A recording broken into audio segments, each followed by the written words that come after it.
I love golden apples. In fact, let's see how many I've eaten so far. 42? Oh my. At this rate, I fear I might turn into gold. Uh-oh.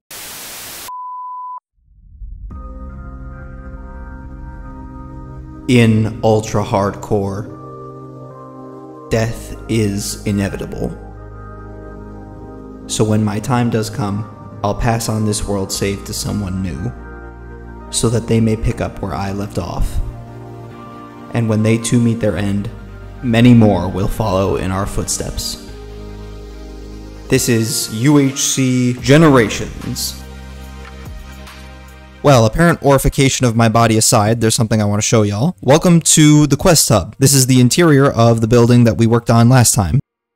One of my main goals as the first generation in UHC Generations is to create connecting threads between all of the remaining generations. And these quests, which you see here, are one of my ways of doing it. I've got some maps from a cartographer in the village, which I'm just never going to do. I'm going to leave it for someone else. Then I've also made these other quests, which are like sort of tasks or challenges for future generations to do. Here's an explanation. You can pause and look through that if you want. But basically the idea is that when someone completes a quest, they'll replace it with one of their own. And that's one way that all of the generations are going to connect to each other and feel like a community, even though it's only one person at a time. So the game plan for today is very simple. I want to start making builds that will draw connections between the individual generations. We're all going to play the game one at a time, but I still want it to feel like a interconnected world with all of us together. So, in order to build the first part of that today, I'm going to need copious amounts of bone meal, and I'm going to make a bone meal farm for that. Then, I'll surprise y'all with what I built. Redstone time-lapse, anyone? Okay, the voice was cringe. So here it is, the monster. This thing is an absolute beast. I'll leave a link in the description to Mr. Buzuki's video where I got the design from. This thing was exactly what I needed. Look at it work. A thing of beauty right there. And it's already making for us lots and lots of bone meal. You can see by my inventory I have bone blocks here, stacks of them, so this thing produces. Alright. What I have here in my hand is an Oxide Daisy, and what you may or may not know about Minecraft is, if you craft mushroom stew with a flower included in the recipe, it will actually give suspicious stew, and that suspicious stew's effect will be based on the flower that you included. And if we include this Oxide Daisy, we're gonna get Regeneration soup. It lasts pretty long too. That's about as much as a golden apple is, but this is way more farmable. I'm gonna use the power of this flower to make a sanctuary for myself and for the future generations. Let me show you what I mean.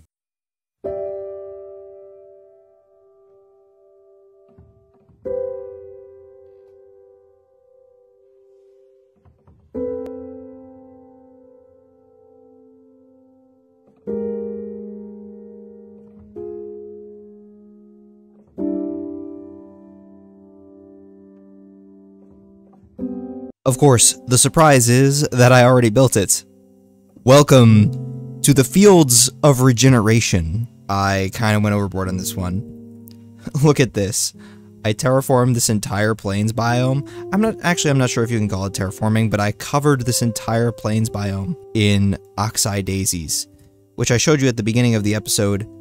Each represent about a heart and a half, maybe a little bit more, of health points. And there are thousands and thousands. Actually, let's look at the stats. I have placed 14,262 Oxide Daisies, I think. So, yeah, you can imagine how long this took me. It goes all over everywhere. You can see those chunks are now loading in. All those daisies over there, and all over there. I'll show you around. I scattered lots of Moais around the place. It's not just full of daisies. The idea of this place is that it will be a wellspring of regeneration soup. All the ingredients you need can be found here. Obviously the daisies are everywhere, but also these guys give gifts that will relate to it. This guy here gives mushrooms. Dum-dum. I give you shroom-shroom. He's kinda stingy though. These stacks I put in here myself, but he should replenish them over time on his own. And if we run over this way, this guy gives bowls. And that guy up there, he's the really important one. I want this place to be like a sanctuary for all the future generations. so I lit it up to keep it safe from mobs. There's a bit of a ritual to this guy. Dum-dum, you give me bone meal. If you give him an offering of bone meal, preferably lots, he likes multiple stacks. Then, the second part of the ritual, you have to do the regen dance.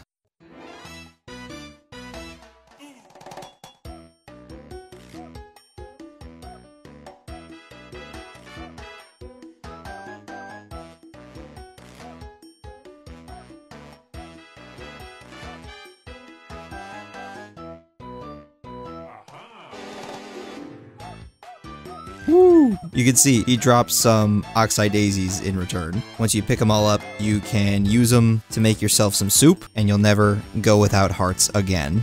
This is honestly so great. It's not quite superior to golden apples because they aren't stackable, they take up a lot of inventory space. And golden apples give you absorption and resistance and all that good stuff, so golden apples are still king, don't worry, I still love my golden apples, but soup good. Okay, and now there's plenty for everyone. I hope you future generations will enjoy the Fields of Regeneration and find it useful. But for now, I live to die another day. Regen dance, everybody do the regen dance.